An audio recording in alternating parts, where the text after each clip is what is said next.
Hello guys, welcome my YouTube channel. तो देख सकते हैं आज हमने क्या बनाया है, तोरी की सब्जी।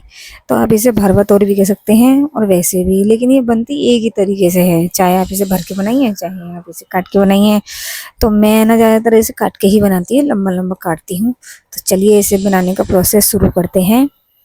तो सबसे पहले हमने तोरियाँ, ताज़ी तोरी ली हैं और उसके अच्छे से धो के काट लेंगे लंबा लंबा, जैसे कि ये मैं काट रही हूँ ऐसे। तो तोरी को हम कई प्रकार से बना सकते हैं, लेकिन इस बार हम बनाएंगे पुराने ज़माने के हिसाब से। कैसे बनाते थे दादी हो, नानी हो, वो किस तरह से बनाया करती थी, जो उनके हर सब्जी में टेस्ट आता था और उनके हर बच्चे खाते थे। तो वो होता था सिल का जुगाड़ उस टाइम पे, क्योंकि मिक्सी मिक्सर तो होता ही नहीं है। वैसे तो मैं सिल तो मेरे पास भी नहीं थी, लेकिन मैंने ये नई मंगाई है। तो मैंने सबसे पहले क्या किया है ना, मिर्च, लहसुन और जीरे को नमक डाल के अच्छे से सिल पे पीस लेंगे। इसी प्रकार से हम क्या करते हैं, प्याज को भी हमने बारीक काटा था और उसको भी हम इसी तरीक़ा से सिल पे पीस लेंगे। तो सिल पे पीसना ही एक अलग टेस्ट आ जाता है, बस मैं आपको क्या ही बताऊँ। आप एक बार ऐसे करके देखना, वैसे आपने अपने घर में काफ़ी बार बनाई होगी। तो ये वाला जो टेस्ट आता है ना, सबसे अलग आता है। कोई भी सब्जी बनाओ इस प्रकार से बनाओ, सिल पे पिसे हुए मसालों का टेस्ट एकदम गजब का आता है। तो बात करते करते मैंने प्याज भी पीस ली है, उसके बाद हमने टमाटर भी पीस लेंगे। आप चाहे तो अपने मिक्सी में भी पीस सकते हैं, आपके पास टाइम हो, नहीं हो तो मिक्सी में पीस लेना, टाइम हो तो इस तरह से बनाना। तो मैंने ये प्याज टमाटर थे, प्याज और टमाटर अलग अलग पीस के रख लिए हैं। तो मैं इसको एक कटोरी में अब करके रख लेंगे। इसके बाद हमें क्या करना है, जो बेसिक मसाले होते हैं ना, बहुत से लोग क्या करते हैं उनको भी बिल्कुल साबुत ले आते हैं। मिर्च हो, हल्दी हो, धनिया हो, इन सबको भी पीस के बनाते हैं। लेकिन मेरे पास खड़े मसाले नहीं थे साबुत, तो मैंने क्या किया, एक कटोरी और पिसे हुए मसाले को पानी में डाल देते हैं। जैसे कि हल्दी, नमक, मिर्च, ये घर के ही मसाले हैं। इन सभी को हम एक कटोरी में डाल के अच्छे से घोल के रख देंगे 10 मिनट को, तब तक ये सारे मसाले फूल जाएंगे। इसके बाद हमें क्या करना है ना, कढ़ाई में अच्छे से तेल को गरम कर लेंगे। तो हमने सारा जो मिश्रण है एक साइड रख लिया है, कढ़ाई में तेल हमारा गरम हो चुका है। इसके बाद हमने डालेंगे इसमें जीरा, और फिर इसके बाद जैसे ये चटक जाता है जीरा, हम डालेंगे इसमें मिर्च और लहसुन का पेस्ट पिसा हुआ, जो मैंने सिल पे पीसा था। इसको भी हमें अच्छे से पीसना है ताकि इनका कच्चापन चले जाए।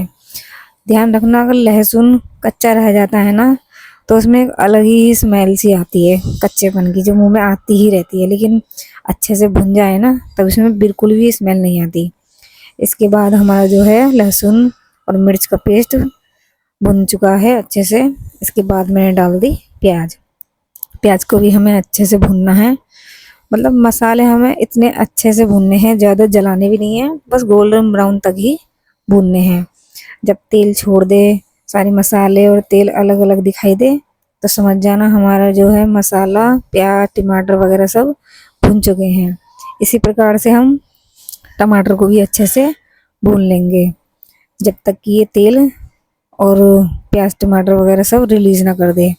जब ये दोनों चीज़ अलग अलग दिखाई देना, इसमें तेल ऊपर आ जाए, तो समझ जाना मसाले एकदम बढ़िया से वो हो गए हैं, भुन चुके हैं। इसके बाद मैंने लास्ट में हल्दी, नमक, मिर्च का घुला हुआ जो पेस्ट रखा था वो भी इसमें मिला देंगे। जब हम अपने पापा की नानी के यहाँ जाते थे, तो वहाँ पे तो हल्दी, सूखी मिर्च, धनिया, इन सभी चीज़ों को अच्छे से पीस के बनाते थे, और ये लगा लो गजब का टेस्ट आता था उन वाली सब्जी में। मिर्च तो इतनी लगती थी ना, बस आंखों में से, मुंह में से पानी निकल जाता, धुआं निकल जाता था कानों में से, इतनी मिर्च। लेकिन वहाँ के छोटे छोटे बच्चे सब खाते थे। तो मैं अपनी नानी की बात नहीं कर रही, मैं अपने पापा की नानी के यहाँ की बात कर रही हूँ। तो लगा लो, मैं भी यही सोचती थी यार, हम भी ऐसे ही बनाया करेंगे, कितना मज़ा आता। काश हम यहीं रहते हैं, रोज़ रोज़ खाने को मिलता। तो ऐसा नहीं होता है, पढ़ाई चल रही थी इसलिए हमें वापस भी आना पड़ता है। 1-2 दिन रह के आए हैं, बहुत मज़ा किया हमने। तो इधर देखना हमारे जो है मसाले बाकी सारे भुन चुके थे। नमक मिर्च भी ने जब भुन गए तो उन्होंने भी अच्छे से तेल रिलीज कर दिया। उसके बाद हमने क्या किया है ना, तोरी कटी हुई लंबी वाली इसमें डाल देते हैं। ध्यान रखना है कि इसमें जब आप तोरी हो लौकी हो इन सब्जी को जब भी बनाओ ना, इनको ऐसे ही भूनना थोड़ी देर 5 मिनट। उसके बाद बिना पानी के ही इन्हें ढक के रख देना। इसमें इतना पानी रिलीज कर देगी ना तोरी कि आप सोचोगे शायद इसमें पानी डाल ही दिया दिखे किसी ने, जबकि मैंने तोरी धो के एक टोकरी में रखी थी, उसमें सारा पानी नीचे निकल गया था। तब भी देखो कितना सारा पानी आ गया है ऊपर।